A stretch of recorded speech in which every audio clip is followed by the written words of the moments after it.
Hi guys, welcome back to study spoken English.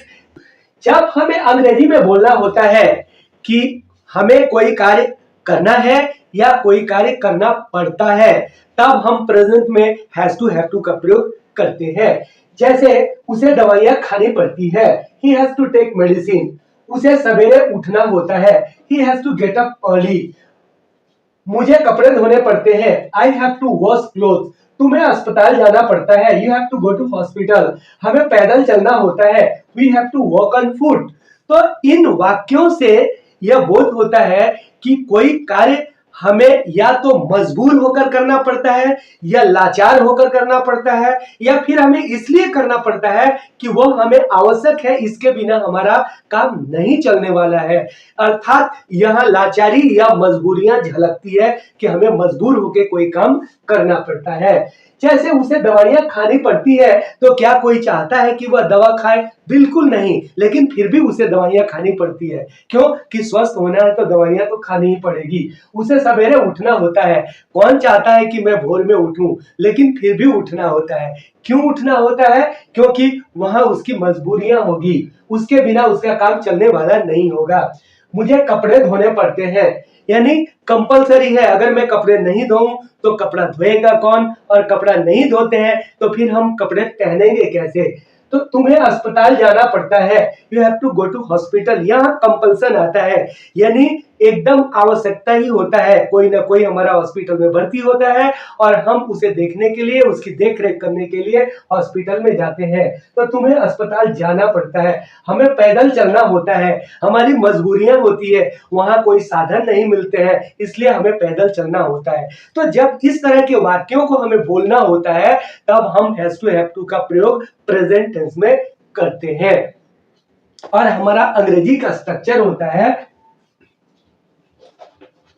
Subject plus has to या have two plus verb one plus object.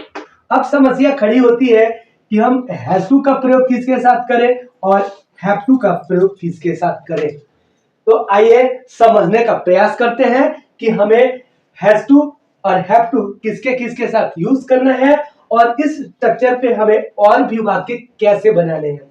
अगर इसको थोड़ा समझना हो तो हम ऐसे समझ सकते हैं। देखिए, यह सब्जेक्ट है तो यहाँ सब्जेक्ट ही है और ही के साथ में हैज टू लगता है। देखिए, यहाँ हैज टू है तो यहाँ भी हैज टू है। यहाँ वर्ब वन है तो यहाँ भी वर्ब वन है, टेक, और ऑब्जेक्ट है मेडिसिन। तो इस तरह से वाक्य हमारा कंप्लीट होता है, he has to take medicine. He subject है, हैज टू सब्जेक्ट के अनुसार है, और गेट अप ये वर्ब है, और अर्ली मतलब ऑब्जेक्ट हो गया, सुबह सुबह जल्दी।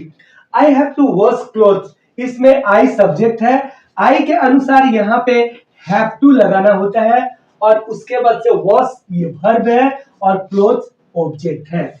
I have to wash cloth, you have to go to hospital, इसमें यू सब्जेक्ट है, हैव टू सब्जेक्ट के अनुसार है, गो मेन वर्ब है, और टू ये डायरेक्शन के लिए, और हॉस्पिटल ऑब्जेक्ट है। You have to go to hospital, तुम्हें अस्पताल जाना होता है। We have to work on foot, तो वी सब्जेक्ट है, हैव टू स्ट्रक्चर के अनुसार है, यानी वी के साथ हैव टू लगाना होता है, वर्क वर्ब है, और ऑन फुट पैदल ऑब्जेक्ट है। अर्थात we have to walk on foot, हमें पैदल चलना होता है। तो इस तरह से आइए हम आगे और भी समझने का प्रयास करते हैं।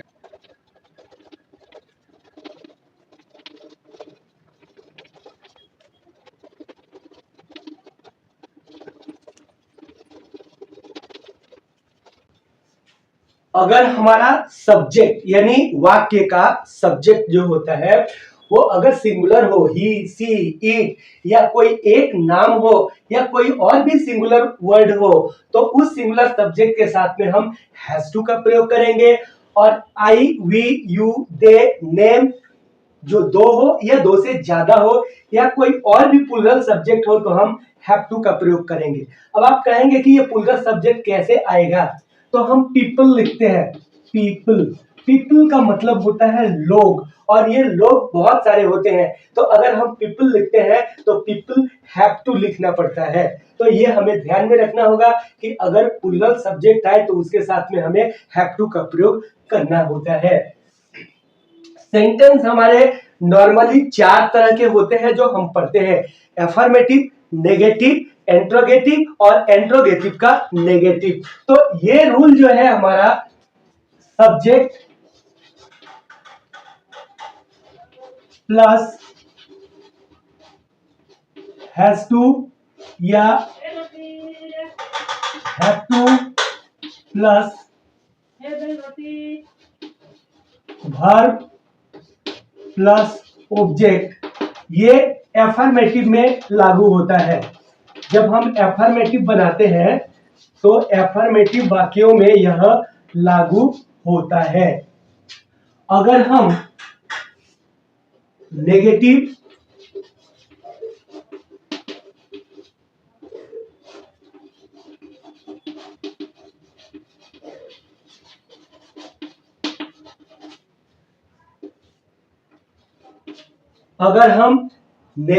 या इंट्रोगेटिव या फिर इंट्रोगेटिव का नेगेटिव बनाते हैं तो उसमें हमें हमेशा हैव टू का प्रयोग करना पड़ेगा। क्या करना पड़ेगा?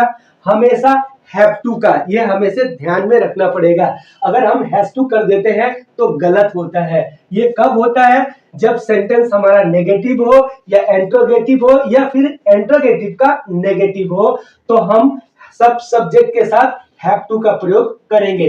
चाहे वो सब्जेक्ट हमारा ही, सी, इट, नेम एक हो या कोई सिंगुलर हो, चाहे आई, वी, यू, दे, कोई दो नाम हो या दो से अधिक कोई ऐसा वर्ड हो जो प्लूरल हो, तो हम उसके सबके साथ में हैव टू का प्रयोग करेंगे।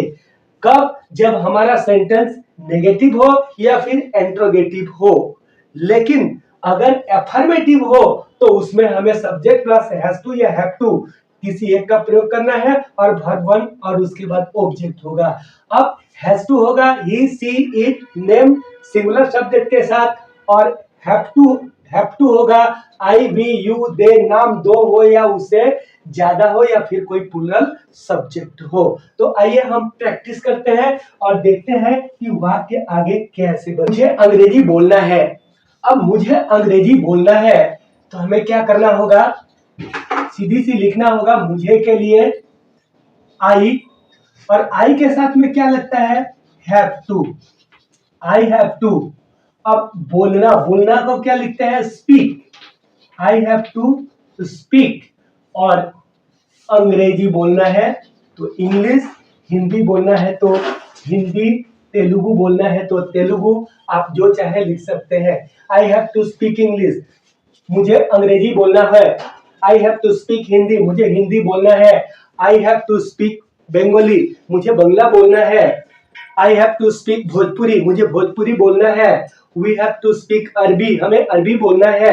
तो आप जो भी भाषाएं बोलना चाहते हो वहां यहाँ भाषाओं का नाम आपको लिख देना है। हमें विद्यालय जाना है, तो हमें विद्यालय जाना है तो हमें का इंग्लिश होता है वी। वी के साथ लगता है हैव टू, वी के साथ हैव टू लगता है।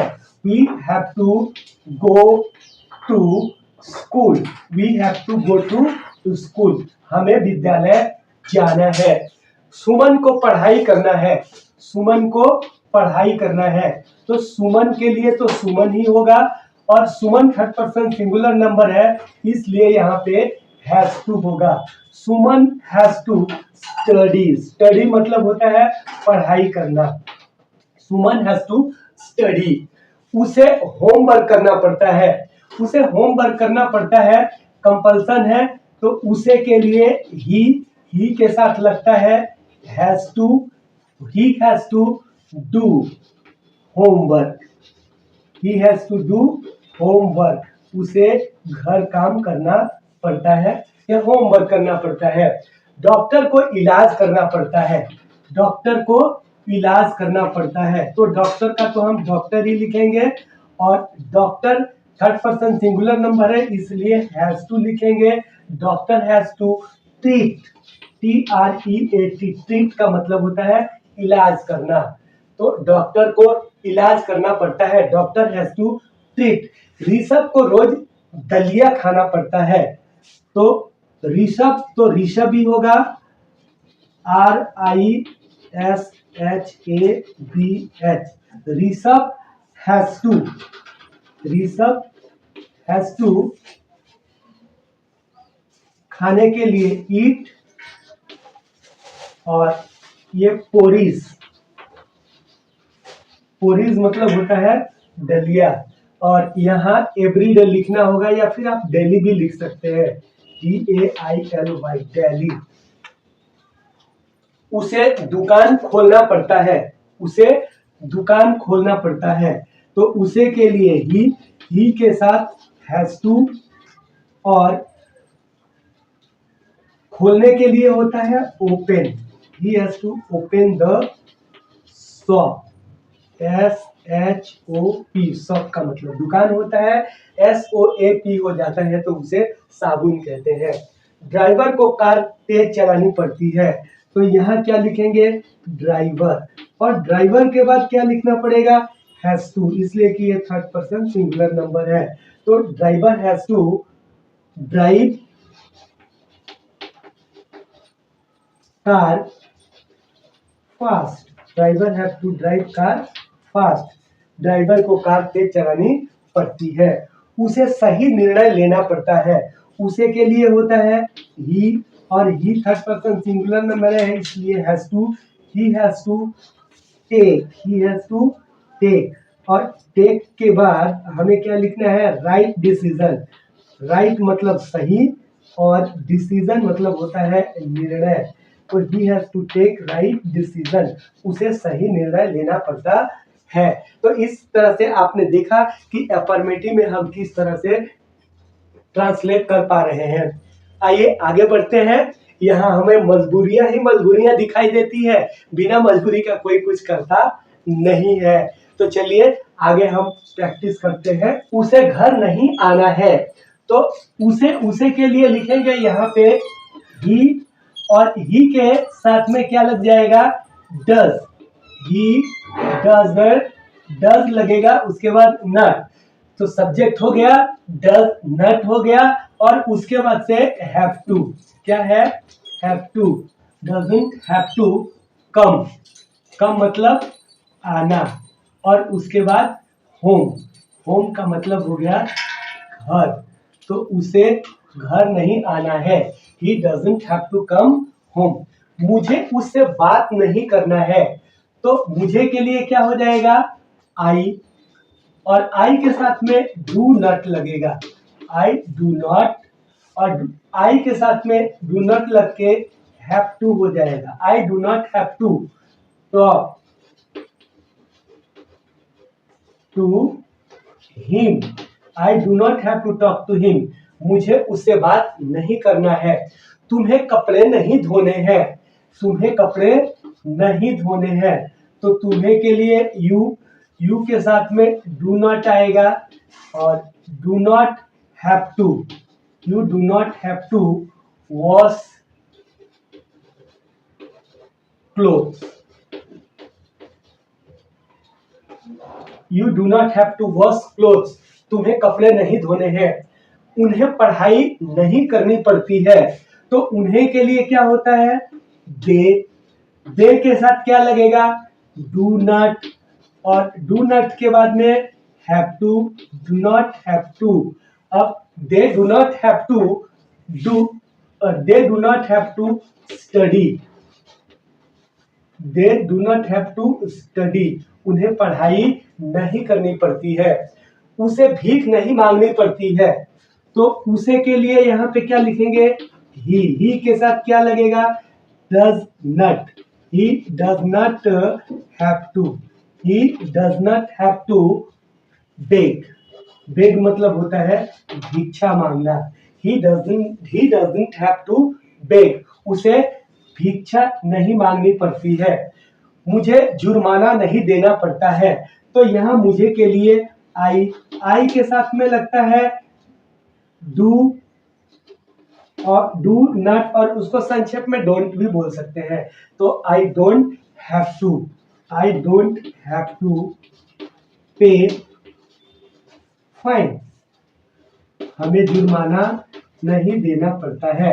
आई डोंट हैव टू पे फाइन। राजू को रविवार को कार्यालय नहीं जाना होता है, तो यहाँ राजू के लिए राजू ही लिखेंगे। राजू के साथ में आएगा डज नॉट, तो ये हो जाएगा डजंट, और उसके बाद से have to, doesn't have to go to office on Sunday. Raju doesn't have to go to office on Sunday. मुझे गाड़ी चलानी नहीं पड़ती है, तो मुझे के लिए आई, और इसके साथ में लगेगा don't. I don't have to drive. अब गाड़ी के लिए आप व्हीकल लिख लें, तो व्हीकल का मतलब होता है कि कोई भी गाड़ी हो सकती है। व्हीकल का मतलब कि कोई भी गाड़ी हो सकती है। अगर आप स्पेसिफाई करते हैं कि नहीं हमें कार नहीं चलानी पड़ती है, तो I don't have to drive car, vehicle की जगह क्या हो जाएगी कार। और अगर आप ऐसा बोलते हैं कि मुझे बाइक नहीं चलानी पड़ती है, I don't have to ride bike, क्योंकि बाइक के लिए राइड होता है, बाइक के लिए राइड होता है। बाइक से सवारी की जाती है और ड्राइव से गाड़ियां चलाई जाती है। तो ये 4 व्हीलर है या 3 व्हीलर है, और ये राइड 2 व्हीलर है, हमें ध्यान रखना पड़ेगा। तो मैं उम्मीद करता हूं कि आप समझ गए हैं, और प्लीज समझ गए हैं तो वीडियो को लाइक करें, सब्सक्राइब करें, अपने दोस्तों में शेयर करें। और हाँ, लाइक करना नहीं भूलें, क्योंकि आप लोग वीडियो अच्छी देखते हैं, पढ़ाइयाँ अच्छी करते हैं, पर लाइक में थोड़ी कंजूसी होती है। उसे घर नहीं आना है, he doesn't have to come home, ये क्या है नेगेटिव है। अब हम क्या करते हैं इंट्रोगेटिव बनाते हैं। तो प्लीज आप हमारे वीडियो पे बने रहिए, इसके बाद हम सीखेंगे इंट्रोगेटिव।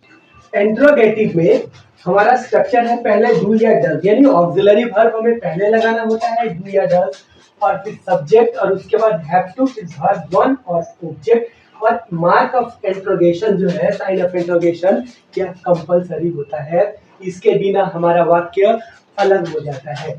क्या उसे खाना बनाना पड़ता है, तो क्या उसे खाना बनाना पड़ता है के लिए हम पहले लिखेंगे डज। क्यों? क्योंकि उसे की बात की गई है, तो डज ही। अब does he have to, does he have to क्या करना है खाना बनाना। तो खाना बनाने के लिए क्या लिखते हैं कुक, क्या लिखते हैं cook. Does he have to cook, क्या उसे खाना बनाना पड़ता है। क्या तुम्हें बाजार जाना है, क्या तुम्हें बाजार जाना है, तो तुम्हें, तुम्हें के लिए क्या आता है यू, तुम्हें के लिए क्या आता है यू, तो यू के साथ हम डू लगाते हैं, तो क्या होगा डू यू, और यहां लगाएंगे have to. Do you have to go to market, do you have to go to market, और यहाँ पे साइन ऑफ इंट्रोगेशन होना जरूरी है। क्या उसे दवाइयाँ खानी पड़ती है, क्या उसे दवाइयाँ खानी पड़ती है, तो उसे ही होता है, तो हम डज लिखेंगे। Does he have to, does he have to take medicine,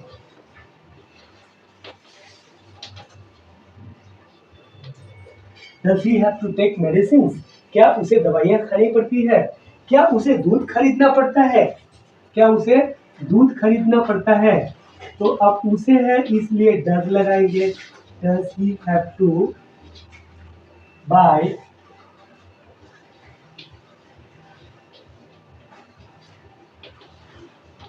milk, does he have to buy milk, क्या उसे दूध खरीदना पड़ता है। क्या उन्हें पैदल चलना पड़ता है, क्या उन्हें पैदल चलना पड़ता है, तो उन्हें के लिए होता है दे, तो दे के साथ हम क्या लगाएंगे डू, तो क्या हो जाएगा do they, do they have to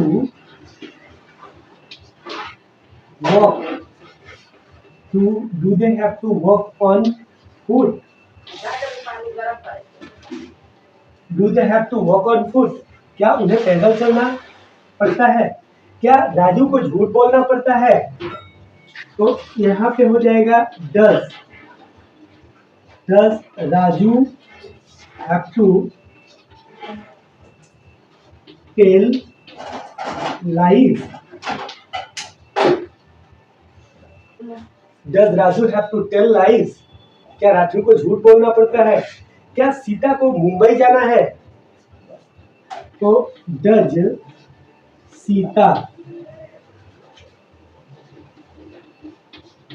Sita have to go to Mumbai?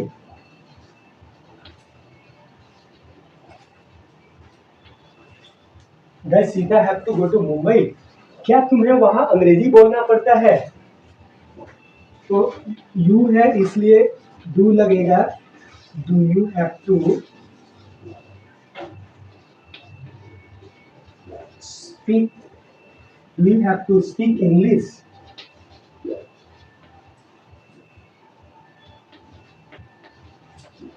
There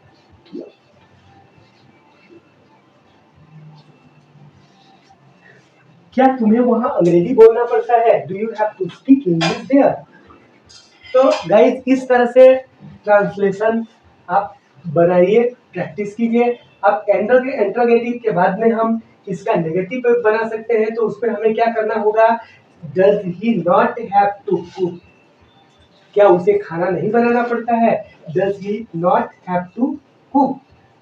क्या तुम्हें बाजार जाना है? तो वहां होगा क्या तुम्हें बाजार नहीं जाना है? Do you not have to go to market? सिर्फ इसमें सब्जेक्ट के बाद नॉट लग जाएगा और नेगेटिव बन जाएगा, इसलिए हम क्या करते हैं? WH की तरफ आगे बढ़ते हैं। WH इंट्रोगेटिव में क्या है? पहले हमें WH वर्ड लगाने पड़ते हैं, फिर डू या डज होता है, सब्जेक्ट आता है, हैव टू होता है और वर्ब वन होता है, उसके बाद से ऑब्जेक्ट हो जाता है। तो हमारे वाक्यों का सीक्वेंस ऐसा होता है। अब तुम्हें वहां क्यों जाना पड़ता है? तो वहां क्यों जाना पड़ता है, क्यों के लिए हमें क्या लगाना है? वाई। अब वाई लगाया, उसके बाद से डू या डज आएगा, तो सब्जेक्ट हमारा यू है, इसलिए यहाँ क्या लगेगा? डू। Why do. अब सब्जेक्ट हो गया यू, वाई डू यू। अब आएगा have to. Why do you have to जाना पड़ता है और वहां, तो why do you have to go there?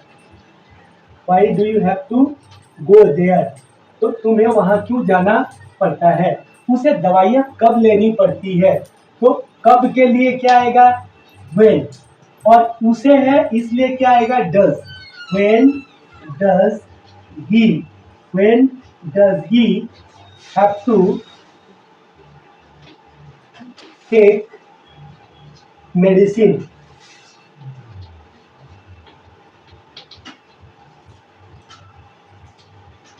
When does he have to take medicine? उन्हें कार्यालय कैसे जाना होता है? तो कैसे के लिए क्या होता है? हाउ। और उन्हें है इसलिए डू होगा, तो how do they have to go to office? मुझे अंग्रेजी कब पढ़ाना पड़ता है? तो यहाँ समय पूछ रहा है, तो when do I have to teach English? When do I have to teach English? कमला को कब से लिखना पड़ता है? तो कब से के लिए क्या होता है?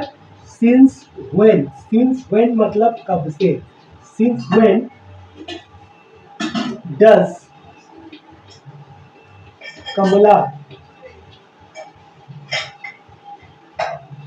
have to write? कमला को कब से लिखना पड़ता है? पूजा को कहाँ जाना होता है? तो कहाँ के लिए where does Pooja have to go, where does Pooja have to go, उसे क्यों पढ़ना पड़ता है, तो उसे क्यों पढ़ना पड़ता है, क्यों के लिए वाई, और उसे है तो यह हो जाएगा does, why does he have to, why does he have to study, या रीड भी कर सकते हैं, उसे क्यों पढ़ना पड़ता है, why does he have to read, उसे क्यों पढ़ना पड़ता है। तो गाइस, अगर यह वीडियो आपको अच्छी लगती है तो प्लीज लाइक करें, सब्सक्राइब करें और अपने दोस्तों में शेयर करें, ताकि आप भी सीखें और आपके दोस्त भी सीखें। और प्लीज कमेंट करना ना भूलें, कि कमेंट में ये बताएं कि आपको वीडियो कैसी लगी, या फिर और भी आपको वीडियो कैसी चाहिए, या अगर कुछ त्रुटियां हो तो हम उसे निकालने की कोशिश करें और भी अच्छे तरह से वीडियो बनाने की कोशिश करें। तो फिर मिलते हैं अगले वीडियो में।